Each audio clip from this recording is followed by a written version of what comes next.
បុរសចេះថ្នាំពើពោះកាលពីព្រៃនាយមានចៅមាណពម្នាក់ឈ្មោះចៅសុងជាក្មេងកំព្រារស់នៅតែម្នាក់ឯងក្នុងភូមិមួយជារៀងរាល់ថ្ងៃចៅសុងតែងតែចូលទៅក្នុងព្រៃកាប់អុសយកទៅលក់ដើម្បីចិញ្ចឹមជីវិតជាប្រចាំថ្ងៃមានថ្ងៃមួយពេលដែលចៅសុងធ្វើដំណើរចូលទៅក្នុងព្រៃដើម្បីកាប់អុសដូចរាល់ដងនៅតាមផ្លូវស្រាប់តែមានខ្លាធំមួយដេកស្លាប់នៅគៀនដំបងក្បែរមាត់ផ្លូវចៅសុងក៏ចូលទៅពិនិត្យមើលឃើញថាខ្លានោះគឺស្លាប់ដោយសារពស់ចឹងព្រោះនៅខាងក្រោយខ្លានោះមានរន្ធពស់មួយចៅសុងមានចិត្តសប្បុរសចំពោះសពខ្លានោះណាស់ក៏លោកយកថ្នាំពីបង្វែងមកលាបពីលើសត្វខ្លាលុះបានប្រហែលមួយស្របក់ខ្លានោះក៏ភ្ញាក់ដឹងខ្លួនឡើងវិញពេលដែលវាភ្ញាក់ដឹងខ្លួនវាក៏ឃើញខ្លួនប្រឡាក់សុទ្ធតែថ្នាំខ្លាខឹងនឹងបរិសនោះខ្លាំងណាស់រួចក៏ស្ដីឲ្យថាមិនក៏ឯងហ៊ានយកស្អីមកលាបប្រឡាក់ខ្លួនអញចឹងនេះខ្ញុំដើរមកឃើញបងឯងត្រូវពស់ចឹកស្លាប់ក៏យកថ្នាំមកលាបឲ្យបងឯងរស់តើអញស្លាប់អី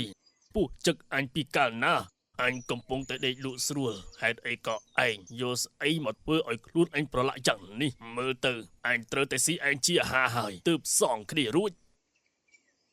ចៅសុកលឺហើយភ័យខ្លាចយ៉ាងខ្លាំងក៏អង្វរខ្លានោះថាបងខ្លាអើយអាណិតខ្ញុំផងកុំតន់អាលស៊ីខ្ញុំពេលនេះអីចាំខ្ញុំទៅរកអ្នកប្រាជ្ញឲ្យគេមកជួយជំនុំជម្រះឲ្យ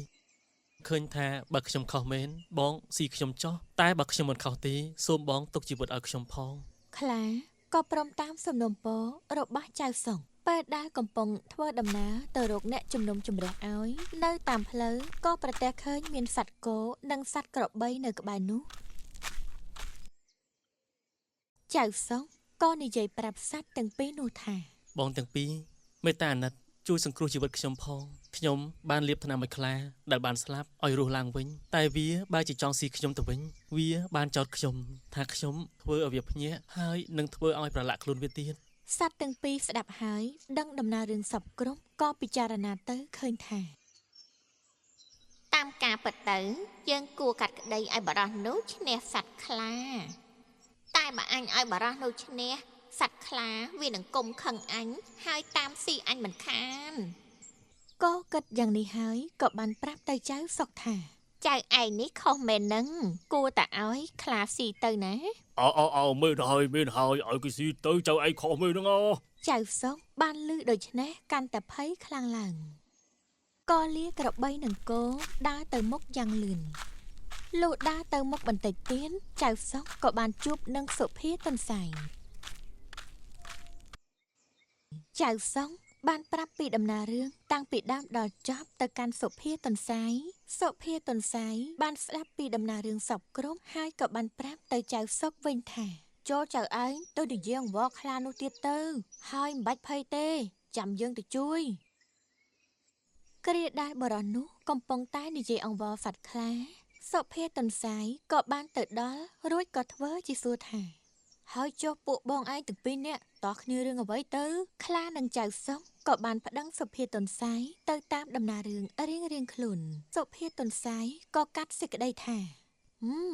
បើដូច្នេះចូលបង្ខ្លាឯងដើរទៅដេកនៅកន្លែងដដែលឲ្យយូរដូចពីមុនបើសិនជាបងឯងភ្ញាក់ឡើងវិញមិនស្លាប់ទេសឹមបងឯងស៊ីបរោះនេះចុះខ្លានោះក៏ដើរទៅដេកតាមបង្គាប់របស់សុភាទន្សាយមិនយូរប៉ុន្មានសត្វពស់មួយក្បាលក៏បានវាចេញពីរន្ធហើយចឹកខ្លានោះស្លាប់ទៅសុភាទន្សាយឃើញខ្លាស្លាប់ក៏ប្រាប់ទៅបរិសនោះថាបងឯងកុំលាបថ្នាំឲ្យវាទៀតបាទខ្ញុំអរគុណហើយបងទន្សាយដែលបងបានជួយជីវិតខ្ញុំមិនអីទេនិយាយចំពួកគេទាំងពីរក៏លាគ្នាទៅ